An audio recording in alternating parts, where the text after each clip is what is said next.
Hello, everyone, and welcome to another episode of Mark My Words, the podcast where I get to interview business owners, charity founders about their insights and top tips. And today I'm really pleased to have Ches Moulton with us. So, hello, Ches, how are you doing? Hello, Mark. Hello, everyone. Yeah, I'm doing all right. You know me; it's always nicer when the sun is shining. Good, good. So, can you tell us who you are and what you do, please, as a starting point? Yeah, well, as you say, my name is Ches Moulton. I'm Canadian by birth. I've been living here in the UK since 2011, October 2011. I glided into Gatwick, and I'm still here. What I do, well, what I do is I help people, and I help people sort themselves out. And I help people who want that help. Obviously, I can't help people who don't want it. I don't drag people in off the street, although sometimes I'm tempted. But what I do in terms of my functions and my credentials, I'm a certified stress management consultant. So I've been doing what I do in one form or another, I guess, for probably about 30 years now, maybe about almost 30 years. Um, let's agree it was child labor when we started. But yeah, I started in Canada.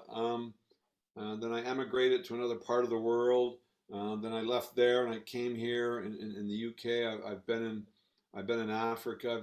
I've got clients in Nigeria. I've been in the Middle East.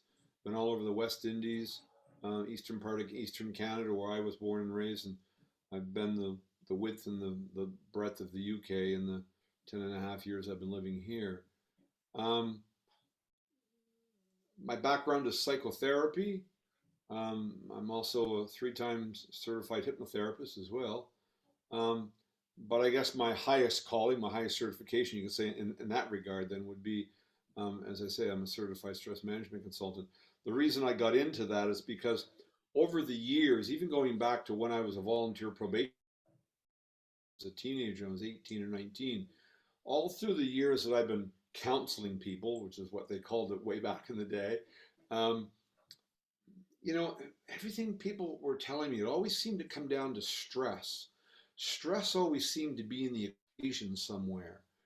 And I soon came to realize that stress was either the cause of their issues or the result of their issues. Mhm.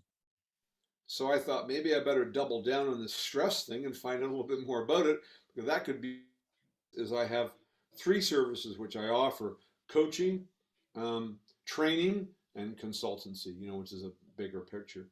Met a few years ago via the Chamber of Commerce, didn't we? So, can you say how you got into that line of work? Why I became a certified stress management consultant is because I realized that um, everything that my clients were telling me over the years, going back, into my teenage years when I was a volunteer probation officer, um, stress always seemed. So, what is a typical day or week like for you then, as the stress master?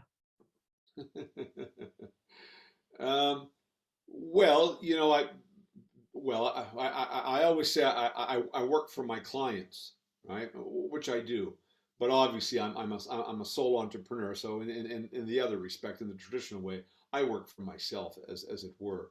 Um, so my typical week is, preparing for my clients.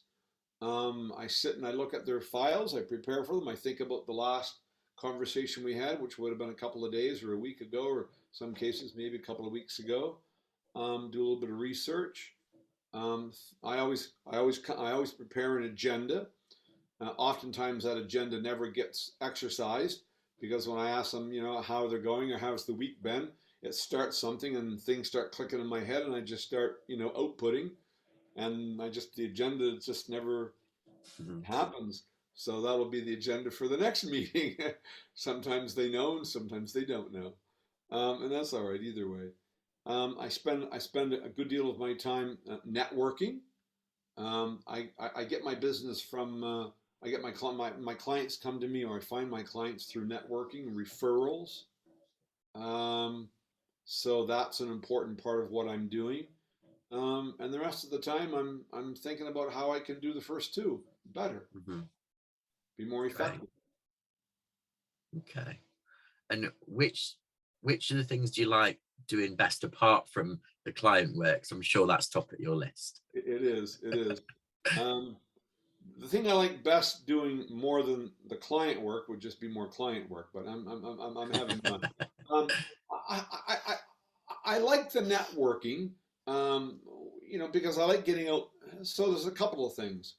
I like meeting people. I do well socializing. I do well when I'm in a group of people with people. It's just my personality and my nature, I guess, is what it is. I enjoy that. But I found that since I've been here in the UK now, I've been working on my own. Before that, before I came to the UK, I was on a 12. I had a contract for 12 years. I was just working for one person for 12 years. It was a personal contract that I was hired on, and so and there were people around every day in his environment that I worked with as well. But when I came to the UK, I had to fend for myself, as it were. So when I'm not talking to my clients, I don't have anybody else to talk with or talk to because I'm just here on my own, as it were, right? So I enjoy going out to the networking because it allows me an opportunity, to have that social interaction with people and to be able to, to have that give and take and talk and share and find out what other people are doing. Just having chat. Sometimes non-consequential, inconsequential, non-serious chat about whatever comes up in a conversation, which is important because people who like we are, who work for ourselves, we tend to be isolated, not by design, but by fate, because that's the nature of what I do, what we do. So it's important that I get out and I take myself out of that isolation, and so that's why I enjoy this networking. Definitely, and building those relationships and meeting people. Yeah, absolutely. Thank you. So thinking about stress and mental health, then, this is a view that I still hear. It's not one that I subscribe to, but the view that actually we're living in a bit of a snowflake society. Actually, people just need to toughen up, get on it, be resilient, stiff upper lip, all that kind of stuff. So, what's your response to that, or what would you say to people with that view? No, nobody's ever asked me that question before, Mark. Congratulations. It's been a long time since I've heard anything new. I've heard something new today. I really appreciate you. Thank you for that. That's a brilliant question. Um, there, let's divide that into two pieces because you put two parts in there. One is about the snowflakes, and one is about just getting on with it.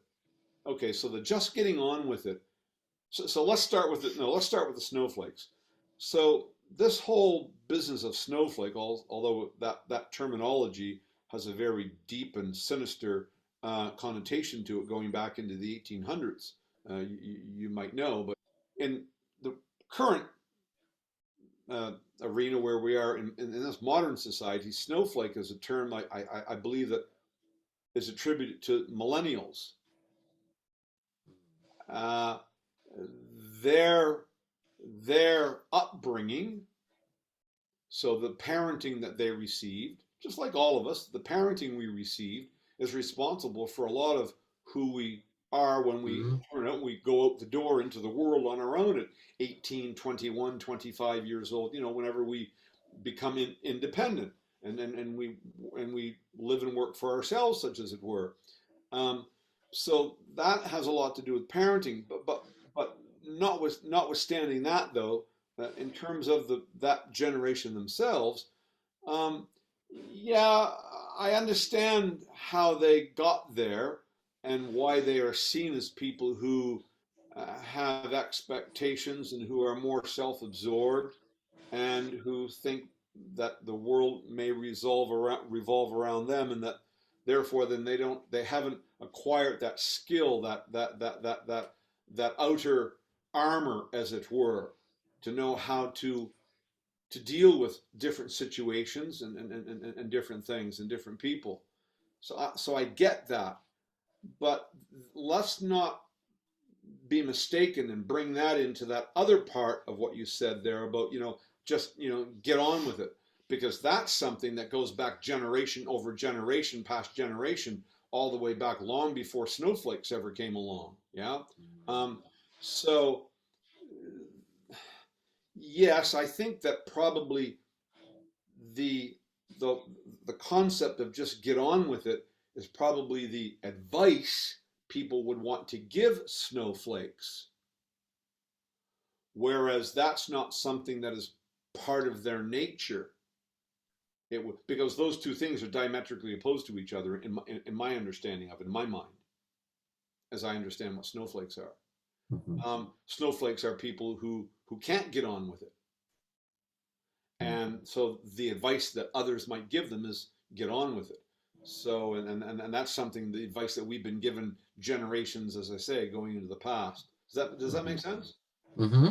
And I guess as a bit of a follow-up then, so people listening or watching this are likely to be business owners, working for employers, working in charities, often stressed out, and might be struggling with stress on whatever continuum that might be. So what advice would you give to them in terms of managing that or getting help recognizing that?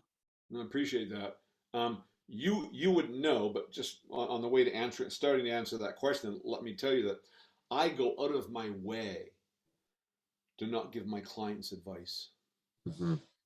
And one of the reasons I do that is, well, I'm studied in the subconscious mind. That's one of my specialties.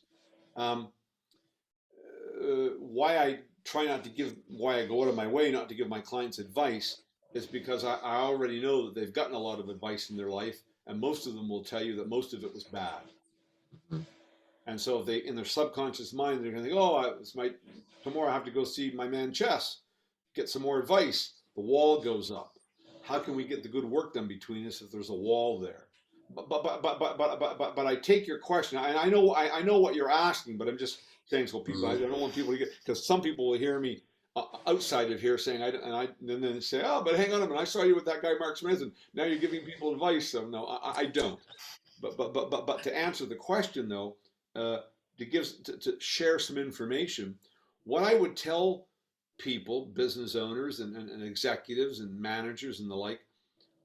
So it comes down to just an understanding about ourselves.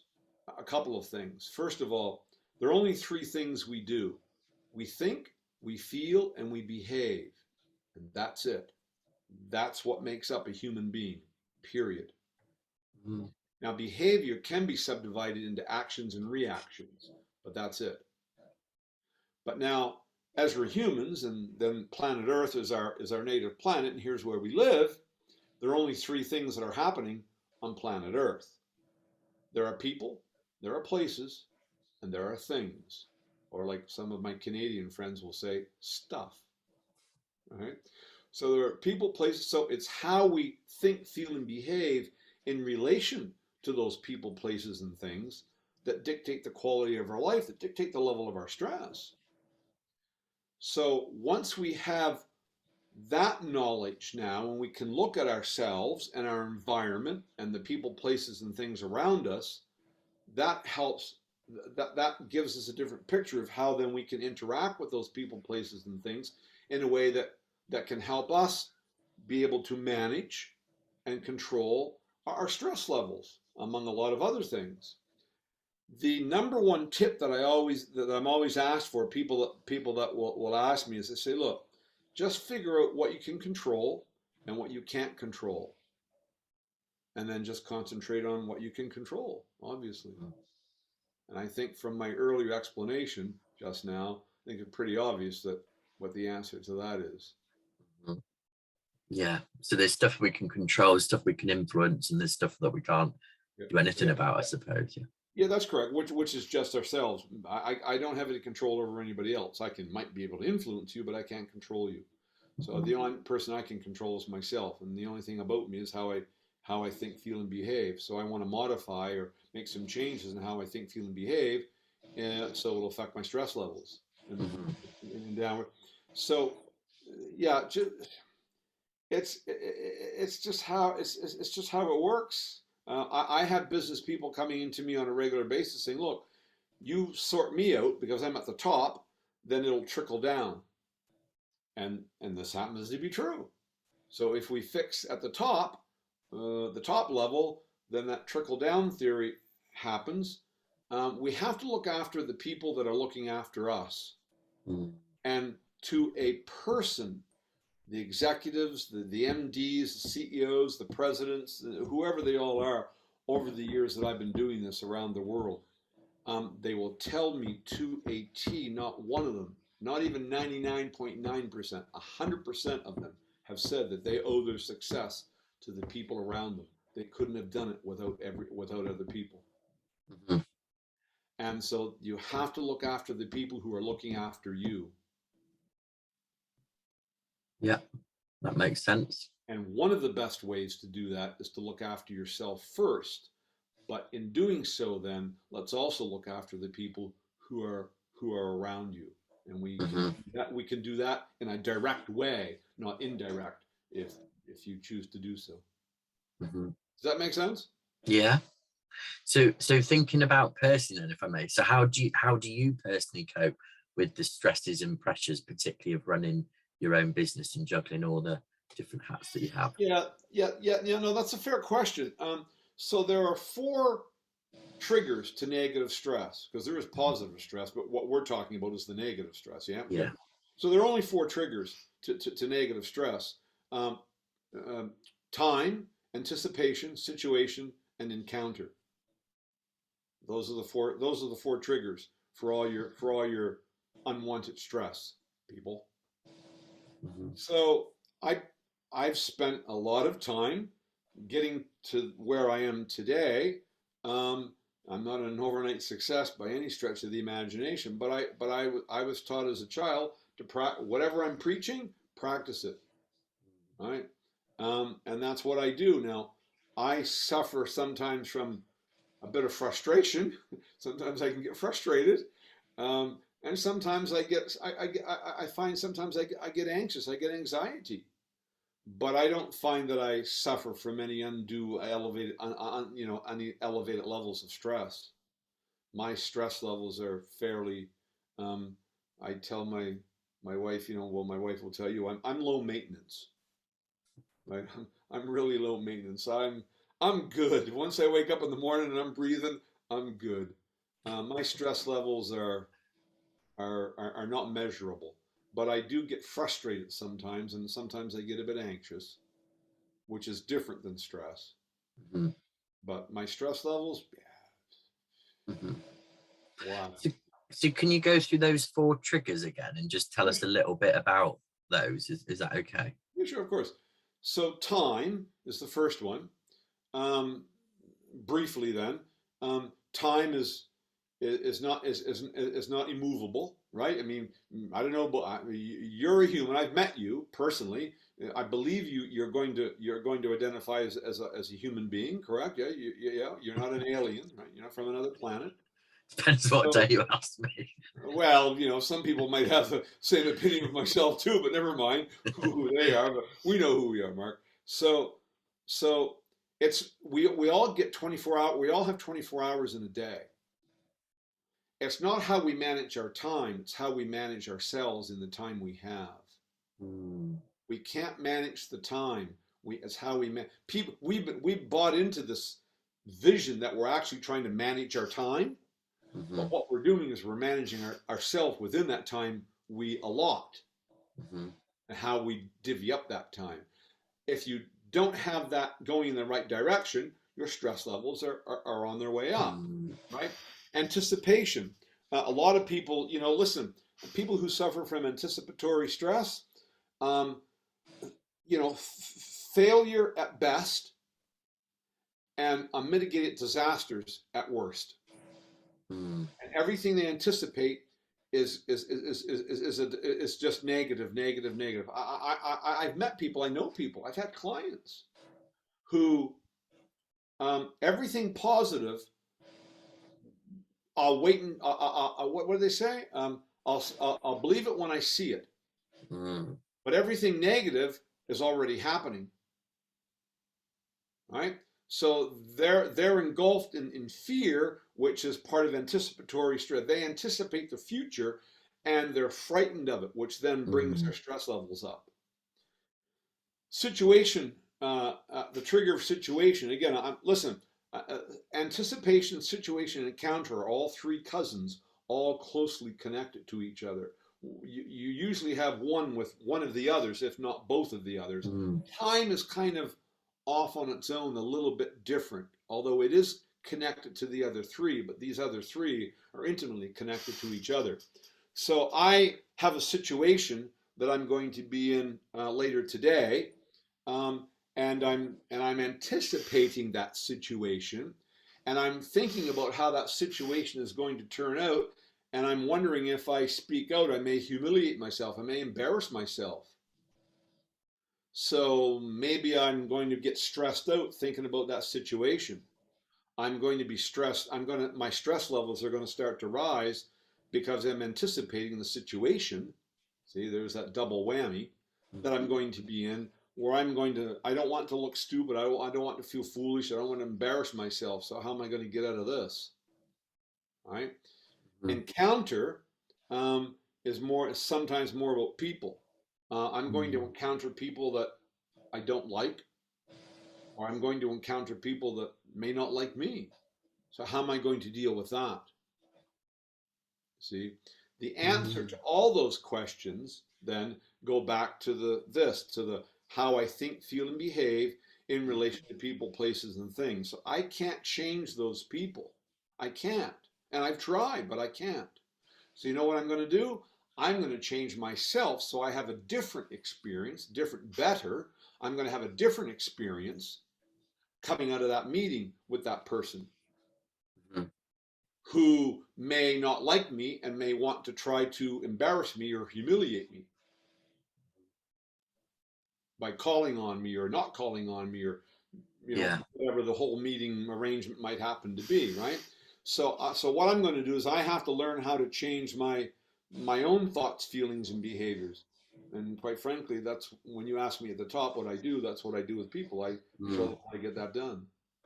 Thank you. Really interesting. Yeah. And so some of that's kind of about self-awareness, isn't it? And recognizing it. And by definition, sometimes you won't know that Yeah, because you're in it. yeah. Yeah. Self-awareness is the key. Yeah. Okay. Thank you. Really interesting. Mm. Um, so if you could go back then to when you started on this sort of journey, particularly at the start of your business, and give yourself a bit of advice, that stuff, what you know now, that you could go back and tell yourself, what would that be, do you think?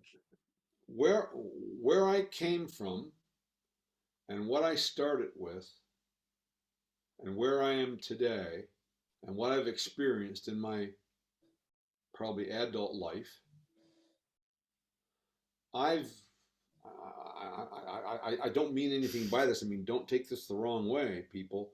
I'm just saying I'm answering the man's question, right? But I have lived a life that most people would probably cut off their arm for. Mhm. I wouldn't change. There's very little, if anything, that I would change because I know I can count about seven, maybe eight specific things that, instances in my life that were turning points, changing points that put me where I am today. Mm. And if I changed any of those, I wouldn't be where I am today.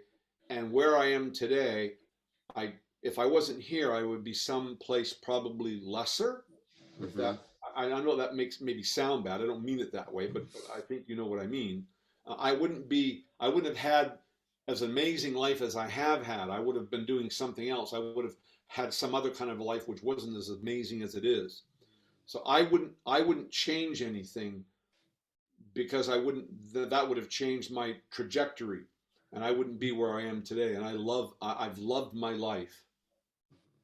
I have no regrets about anything in my life. I absolutely have I can't think of anything that I regret. Good. So So I would tell myself, don't do anything different than what you would be in that car park, go to that meeting, have that phone call, date that woman, right? I would do the same things that I've done, because all of those instances and a few more have put me in the most amazing life that I could never have imagined. You know, Mhm. when I was 13, 14, 15 years old, you know, up in my bedroom with the door closed, as we were in that generation, Zeppelin and Hendrix and Deep Purple and you know whatnot, right? If you had told me that I was gonna that what, nah, I would have, I would have had you locked up for being in. You would have been in a straitjacket. Absolutely. I, Okay, I, fair I, enough. I wouldn't change a thing. I would tell myself there's no advice that I would give myself. Hmm, okay, I'm, I, good. I've had a satisfying life. I really have. Thank you. Thank you. And sort of a different question. You spend quite a bit of time on various committees, voluntary, doing voluntary stuff, that kind of stuff. So how important is that to you, would you say? That's super important, man. Oh no, that's part of that whole thing. Is just say getting out and being around people, but more than that, um, when I was a child, the lady that lived up the block, Mrs. Hope, she used to come and knock on the door every so often, a couple times a year, collecting for the March of Dimes. I don't know if people in the UK know that one. It was a Canadian one. It was a No. charity. She connected Okay. March of Dimes. So if you could put a dime in, if you could put a 10-cent piece in, but obviously most people put a couple of dollars or something in, right? And so when I asked my mother about that one time, you know, she told me about, well, you know, the volunteering and why it's good and both sides of it, why she thought the lady liked to do it, and then what it got out of it and what that did, you know, where those dimes and that money went to and all the rest of it. So I got this whole idea about, you know, um, so every community where I've lived, and I've lived in three different communities in my life, three different countries. I feel it necessary for me to be able to contribute to the community in which I live, because I have been able to get so much value from the communities, and not just financial value. That's not even part of it, but other value on so many other different levels from the communities and the people and the societies and the cultures in which I've engaged in my life. Hmm. And I just think it's important. I want to be able to contribute to the communities where I live and where I work. I mean, isn't that just one of the highest callings? Hmm. So that's why I do it. I do it. I do it not well. Yeah, I get satisfaction out of doing it, but I can get satisfaction out of going down, laying down, having a nap in the early afternoon. That's not a problem either. But I get great satisfaction of being able to provide value, to be able to give out and see if I can add to the equation.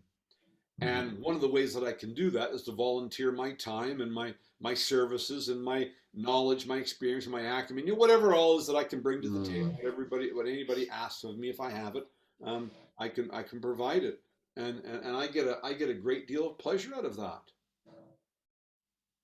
Good. I Thank you. I just see that as a way of life. Now, not Mhm. everybody does, and I understand that. But for me, if I wasn't doing some kind of free work, a voluntary work, or something, I don't know. What would it be? What would life be worth? So it sounds like that kind of early influence from your mum's been quite Yeah, from key to that. Yeah. Mrs. Hope up the street, who Yeah. called for the March of Dimes. Yeah. Good. Okay. Thank you. So is there anything else you want to say at all?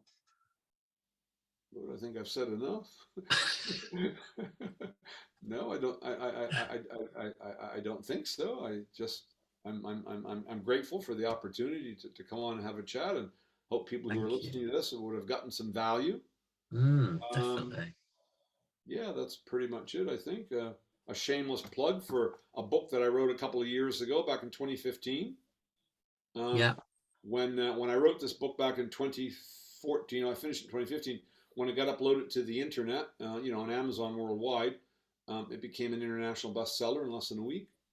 So tell us the title for those that are listening on audio.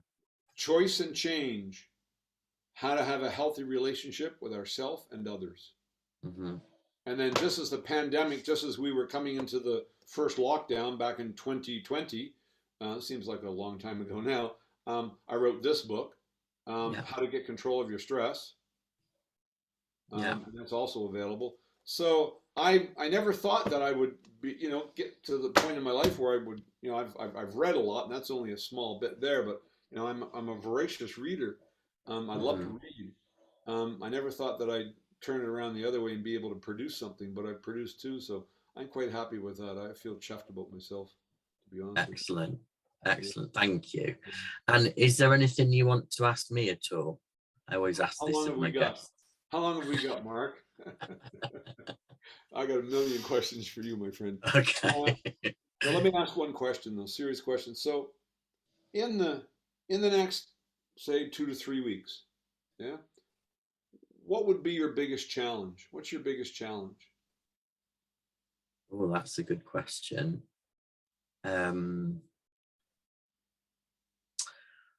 I think keeping motivated and keeping doing what I'm doing. Similar to like you saying, keep up the networking, keep up the adding value to people, um, and also I think I was talking to somebody the other day about, I describe it as holding your nerve, that everything will be okay in that sense. And I've got a few challenges coming up. But yeah, trying to recognize the value that I bring to so many businesses and charities and sort of being comfortable with that.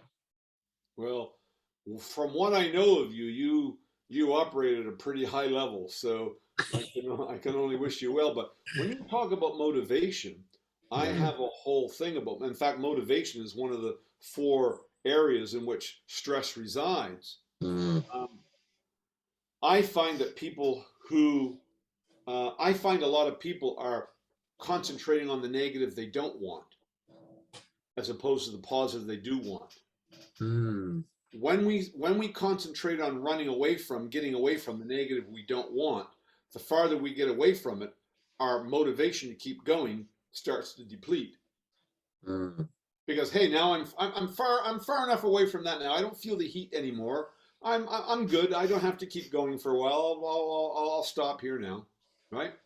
Whereas if I'm concentrating on the positive I do want, the closer I get to what I want, the faster I'm going to run. So my motivation to keep going stays or increases because I'm actually getting closer and closer and closer. Only a bit more, keep going, and my motivation to keep going, my drive to keep going, stays the same or increases. Whereas if I'm concentrating on the negative I don't want, I think on the way to the positive so if I'm running down the road like this, tripping over everything, I need to concentrate on the positive I do want. We stay motivated longer when that happens, and our stress levels stay yeah, that stay. makes Does that make sense. sense? Yeah, definitely. So again, being really clear about where you're going and what you want. Yeah, that's really helpful. Thank you. Where a lot of people say they want to be financially wealthy, financially rich, but when I study what they're doing, they're out there every day working hard, trying not to be poor. Those two things are not the same thing. Those two things are Mm, actually diametrically opposed to each other. mhm. So if you want to be rich in whatever way, and there's lots of ways to be financial, but however you want to create your wealth for yourself, concentrate on what you're going for, not about what you're trying to get away from, which is being poor. Mm, brilliant. Thank you. Anything else at all? I asked you how long you got, but no, no, I'm good. No, I'm good. I appreciate the opportunity to come on and have a chat. Thank you very much. Brilliant. Thank you so much for your time. Definitely has given me a lot of food for thought personally as well. So thank you so much. It's my pleasure. Thank you, Mark. Thank you.